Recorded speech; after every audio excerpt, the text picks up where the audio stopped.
Hey, this is Arthur Hill, Chief Technical Strategist at TrendInvestorPro.com. You are tuned in to Next Level Charting. Thank you very much for joining us. So today we're going to dive into breadth. We've got some 90% down days and 80%, but no bearish breadth thrust just yet. Longer term, new highs are still outpacing new lows. Percent above 200-day and BPIs remain strong enough, and we've still got a rising high-low line. So the first indicator is going to be advanced decline percent. We're going to show you this breadth thrust. But before we do that, there's two things I want to point out. First of all, the advanced decline indicators measure participation, the degree of participation. If you have a lot of advancers, that shows a high degree of participation on the upside. If you have a high number of decliners, that shows a big degree of participation on the downside. So big upside participation, generally bullish. Big downside participation, generally bearish. Now, the second thing I want to mention is really important. Forget breadth indicators based on the NYSE or the NASDAQ because you're leaving key stocks off the table. What do I mean by that? Well, I'm using indicators for the S&P 500. And the stocks in the S&P 500, around 2/3 come from the NYSE and 1/3 come from the NASDAQ. And so if you're just using NASDAQ or NYSE breadth, you're leaving out a big part of the market. In addition, the S&P 500, it's a very broad index. You're including all components. They're all nice common stocks, operating companies. I think they are operating companies, maybe one or two non-operating companies slipped in there. With the NYSE, you never know what you're going to get, I think. So looking at these indicators, we're going to see how you measure a 90% up or down day. So here in the first window, we've got advances in green there and decliners in red.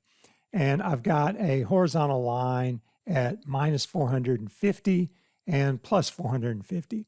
And you can see we had 2 days below minus 450. And that means you had 2 days when more than 90% of issues declined. Now, we can also do this with AD%, which is the percentage of net advances. So you take the number of advances, you subtract the number of declines. So here we had 485 minus 15. It gives you a negative 470. And then you divide that by 500 and you get your percentage. So 80% was below minus 80% twice. And that tells you that you had 2 days when more than 90% of issues decline because 80% moved below, minus 80% twice. So that's like a double 90% down day. And that is typically a bearish indication going out medium to long term. Short term, it creates an oversold condition that may give way to a bounce. But longer term, it could have more bearish ramifications. And let's look at that. Now, I think this is pretty negative because it shows the most downside participation we've had in a while. And if you look at this chart here, you can see that in the last 2 weeks, 80% has moved below minus 80% 3 times. And you look at in between, you didn't get a move even above 60%. So pretty weak bounces in between. And if you look back, you can see here we had 2 times when we moved below minus 80%, but in between there was a plus 80%. Here we had another 2 times, but in between you almost hit 80%. And then afterwards you got above plus 80%, so that negated it. But if you look back to February, and I'm not calling a crash, okay, far from it. But here we had these 3 80% down days, and then we got into a lot of volatility. You know, we had some plus 80% up days and then a lot more minus 80% down days. But basically, these 3 here are kind of like a warning shot across the bow that selling pressure is picking up considerably. Now, what I also do is I take a 10-day EMA of 80% to measure a breadth thrust. And this is my more medium to longer term indicator. It's kind of the early warning indicator. And if you look here, you can see in late February, we had a breath thrust when the 10-day EMA moved below minus 30%. And that lasted until it was reversed with a bullish breath thrust above plus 30% in April. And we continued higher. Now, you can see we've had a lot of selling pressure, but we have yet to move below minus 30% and trigger a bearish breath thrust. So right now, I find this very disconcerting that we've had 3 minus 80% down days and 80%, but I don't have that bearish breath thrust signal with a move below minus 30%. So another indicator that I like to watch closely is the number of new highs and lows. And here we can see highs and lows in the middle window. New highs are green, new lows are red, of course. And I've got lines at 50 and minus 50 to show me when new highs exceeds 10% of the S&P 500 or minus 10% of the S&P 500, if you will. And then I've got high-low percent. New highs minus new lows divided by total issues. Same principle as 80%. So basically, you know, when you're chugging along and you're getting above plus 10% on a regular basis and not getting below minus 10%, you're in an uptrend. And that's what happened throughout 2019 into 2020. And then we got below minus 10% in late February and stayed bearish. And it takes a little while to recover. So we didn't recover there until July, the latter part of July. But we've since been mostly above plus 10%. We haven't been near minus 10%.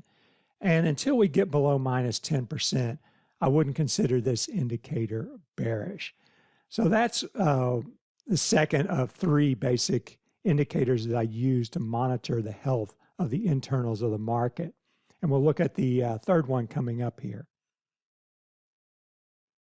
So the other indicator is a percentage above the 200-day EMA. And you can see here that it moved above 60% there in July. And I consider that to be enough critical mass to support an uptrend. And it's been fluffing around that 60% area, but I think it's bullish until it moves below 40%. And if you'll notice here, that's what happened there in late February. We got that move below 40%, the lowest level since early 2019, and that triggered the decline. And you could call it a bear market. It's actually a crash. And, you know, we got bullish here in June, but it didn't last because we got below 40% soon after that. But we've been bullish here for several months now because, you know, participation in the S&P 500 is kind of waffled. We have this kind of K recovery where you have large caps and technologies making a run for the moon. And then you have banks and defense and REITs and stuff, you know, kind of dragging their feet and not following up. So you have one thing moving up and the other thing moving down or sideways. So that's why we kind of call it a K. But, you know, this indicator is bullish. So we still have 80%, no breath thrust on a bearish side yet. We still have bullish high-low percent, and we still have bullish percent above 200-day EMA. And those are the 3 I'm going to be watching going forward for the longer-term health of the market. Now at trendinvestorpro.com, I do maintain breadth models for the 5 major indexes, with the S&P 500 being the most important. I've moved to SMAs over EMAs because I think SMAs are less volatile and prone to whipsaw than EMAs. That's just a personal preference. But I've got a short-term breadth model, and it's been bullish since late April for the S&P 500 there. And then I've got a longer-term breadth model, and there you can see all 5 indicators are bullish, and they've been bullish since July. Now, keep in mind this is a breadth model, and breadth model is based on a broad assessment of the performance of the underlying issues. And if you have a large cap dominated index, it's not going to be as, breadth is not going to be as important, if you will, to performance because a few large caps can drive it higher, as we've seen. So if you look at the NASDAQ 100 breadth model, it's been bullish since May. Now, I've also got a breadth model that is charted. There's the short-term model, and there's the long-term model, and there's the short-term model. And I've back-tested this, and it does outperform buy and hold. And what it does is it outperforms buy and hold by giving you much better drawdowns. Over the last 20 years, you get returns equivalent to buy and hold, 6.35% per year if you're buying and selling SPY, but you only have a drawdown of 19%.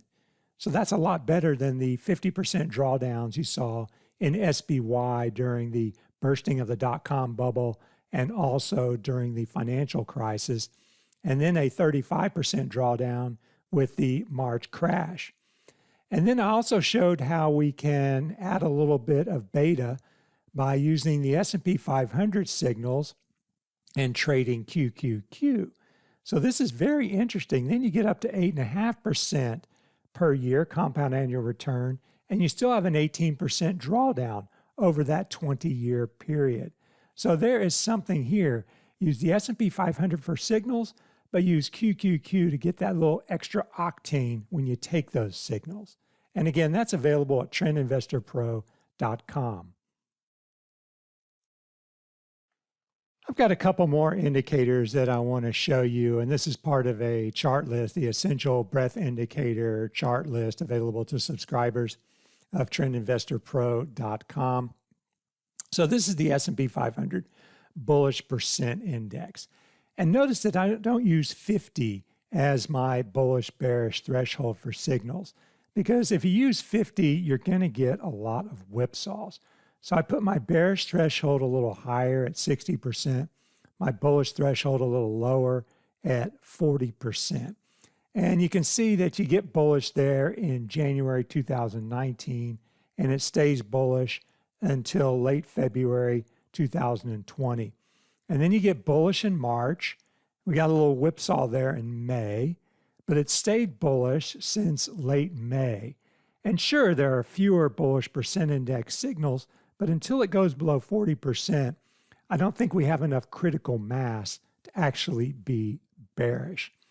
Now, while I'm on this chart, I want to show you what I think is kind of a scary aspect of the market, is that we're getting these bigger and bigger swings. Look at the big swing here, this big downswing, this big swing to new highs. Yeah, maybe it's a double top, but clearly you got support there.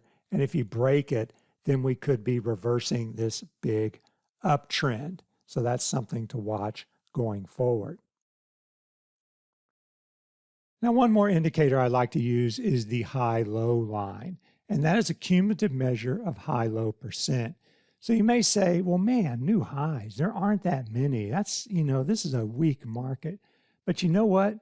All it takes is more new highs than new lows for the market to move higher. That is net bullish. If there's 10 new highs and 5 new lows, that's net bullish. It doesn't matter how bullish or whatever. It just needs to be net bullish for the market to not be bearish. And so you can see that this high-low line was rising up until February and then turned down in late February as new lows started to expand and outpace new highs. And then new highs started to outpace new lows there in April, and they've been doing it ever since. And until this indicator breaks below its 10-day EMA, I would consider it net bullish. All right, so that concludes this roundup of all of those key breadth indicators. If you'd like to know more in detail, check out trendinvestorpro.com and get your chart list. Thanks again for tuning in, and have a great day. Hey, Grayson Rose here with StockCharts. Thank you so much for watching. I hope you enjoyed that video. If you did, consider giving it a like down below, maybe leave us a comment, and if you're new to the channel, you can subscribe at the link up above. We're gonna bring you daily content from an incredible collection of technical analysts and financial experts.